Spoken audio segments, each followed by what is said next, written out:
Bom dia a todos e obrigado por participarem mais uma vez da teleconferência de resultados da Minerva, hoje falando sobre o segundo TRI. Nós vamos começar essa teleconferência de uma forma um pouco diferente, devido à importância do cenário, da mudança de cenário, devido à febre suína que está afetando pesadamente todo o Sudeste Asiático e até parte da Europa. Se vocês derem uma olhada no slide 2, nós temos um resumo de como que a importância e como essa febre suína afeta o mercado como um todo. A chamada febre suína é uma doença que desde o segundo semestre de 2018 vem devastando o rebanho de suínos na Ásia, na China e em especial com grande impacto para o mercado global de proteínas animais. No gráfico à direita, percebemos a grande representatividade da carne suína na dieta global de carnes, especialmente na China, perfazendo quase 50% do consumo de proteína animal no país, que, em quase sua totalidade, é atendido por sua produção doméstica. Ou seja, como efeito direto do surto de ASF na China, esperamos uma forte redução na produção e no consumo de carne suína em toda essa região. De acordo com a FAO, o surto de ASF já alcançou 234 regiões com casos confirmados da doença. A grande maioria na China. E, além disso, está se espalhando para países próximos, como o Vietnã, Camboja e até para a Europa Oriental. A contenção do surto representa um enorme desafio sanitário, devido à facilidade de transmissão, o alto nível de letalidade no rebanho e a ausência de mecanismos de controle, como uma vacina preventiva. Ou seja, não tem cura, não tem tratamento e não tem vacina. Por conta disso, alguns especialistas do setor acreditam em uma redução de 30% pelo menos do rebanho de suínos na China, o que terá um enorme impacto em toda a cadeia global de proteínas animal. Vale lembrar que a China detém aproximadamente 50% do rebanho mundial. No gráfico no canto inferior esquerdo, conseguimos ver um pouco desse efeito com uma forte redução da produção de carne suína na China já para esse segundo semestre de 2019 e especialmente para o ano de 2020. Efeito claro do recente e ainda presente surto da doença no país. Nós da Minerva temos fortes evidências de que esse choque de oferta deve ser equilibrado, ainda que parcialmente, via o consumo de outras proteínas, como exemplo carne bovina, abrindo assim uma grandíssima oportunidade para o nosso setor. Como podemos ver nas informações do canto inferior direito, atualmente os players da América do Sul, como efeito da disponibilidade de rebanho e baixo custo de produção, já representam 70% das importações chinesas de carne bovina, que nos últimos anos vinham apresentando já um forte crescimento por conta do maior nível de renda, da urbanização e da ocidentalização dos padrões de consumo. Essa maior participação dos exportadores da América do Sul também foi beneficiada pelas dificuldades enfrentadas pelos demais players. Exemplo, a Austrália, que vem enfrentando diversos problemas climáticos ao longo dos últimos anos, e os Estados Unidos, restrito pela utilização de hormônios de crescimento no gado, o que é proibido na China. Além disso, você tem ainda os efeitos incertos da trade war. Gostaria de destacar aqui a exposição de Athena Foods, a nossa subsidiária da América do Sul, para o mercado chinês, especialmente nossa operação da Argentina.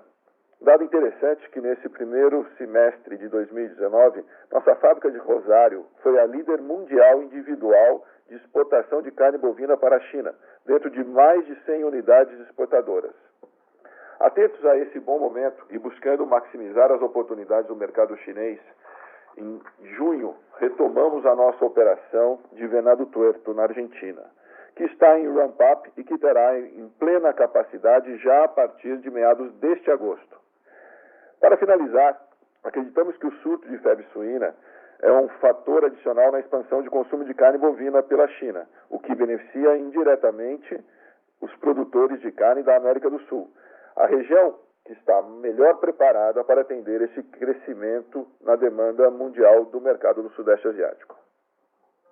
Nesse contexto, a Minerva tem um footprint único na América do Sul. Nossa expertise junto ao mercado chinês e os primeiros reflexos do surto de febre suína na cadeia de produção e o consumo de proteína global permitirão grandes oportunidades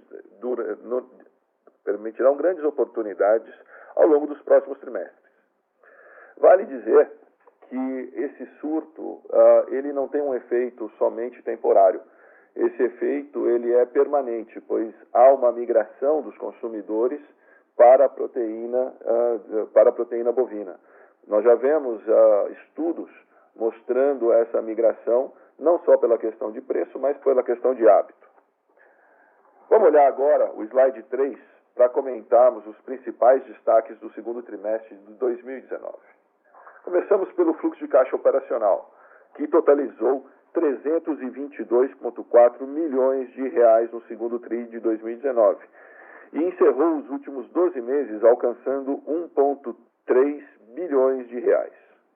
Mais um indicador de caixa, o fluxo de caixa livre foi positivo pelo sexto trimestre consecutivo, perfazendo 143 milhões no segundo tri de 2019 e com isso totalizamos 642 milhões de reais nos últimos 12 meses, contados a partir do segundo tri de 2019. Como reflexo da boa performance operacional, a receita bruta consolidada alcançou 4,3 bilhões de reais no segundo tri de 2019, enquanto nos últimos 12 meses encerrados em junho, a receita bruta foi recorde e totalizou 17,8 bilhões de reais. Fazendo a quebra da receita por nossas três divisões, tivemos 43% da receita originada pela Athena Foods, ou equivalente a 1,9 bilhões. A divisão Indústria Brasil foi responsável por 1,8 bilhões, ou 42% da receita consolidada. E, por fim, a divisão de Trading, respondeu pelos 15% restantes, com aproximadamente 630 milhões de reais.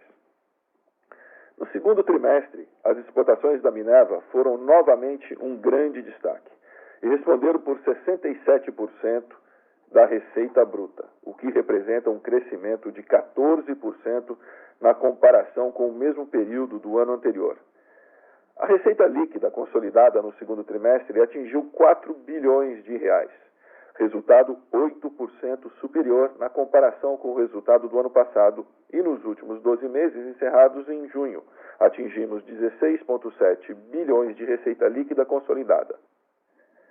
O EBITDA do segundo tri de 2019 totalizou 364 milhões de reais, 3% superior ao segundo tri de 2018 e com margem EBITDA de 9%, 20 bips acima da margem apresentada no trimestre anterior.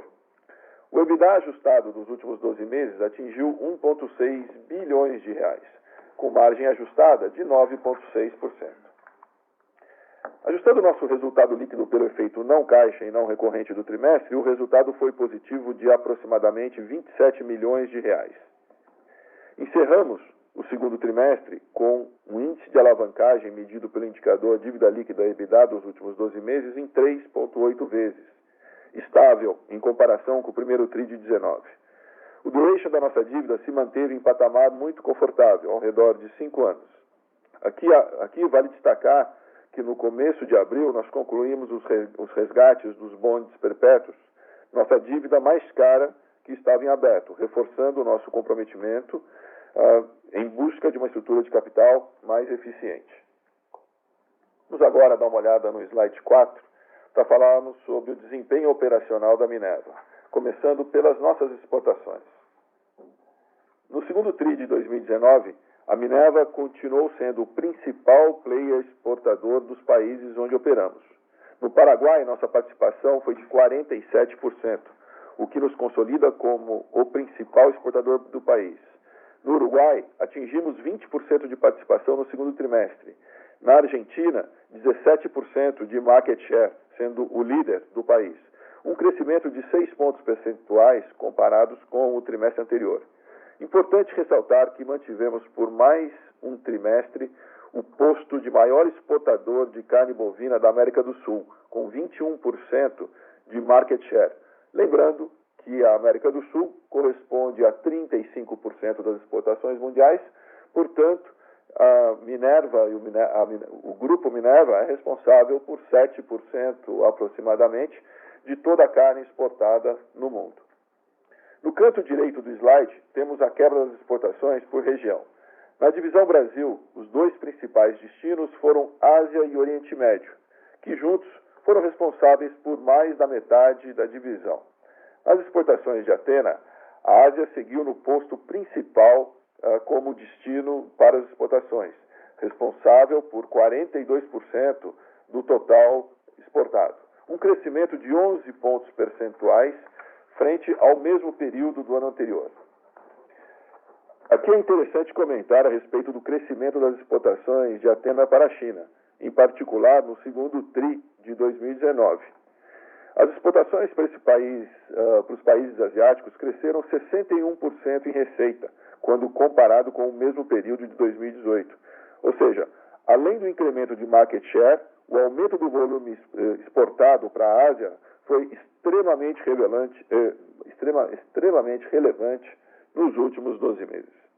Agora vou passar para o Edinho para falar sobre os destaques financeiros da companhia. Obrigado, Fernando. A partir do slide 5, vamos falar dos destaques operacionais e financeiros.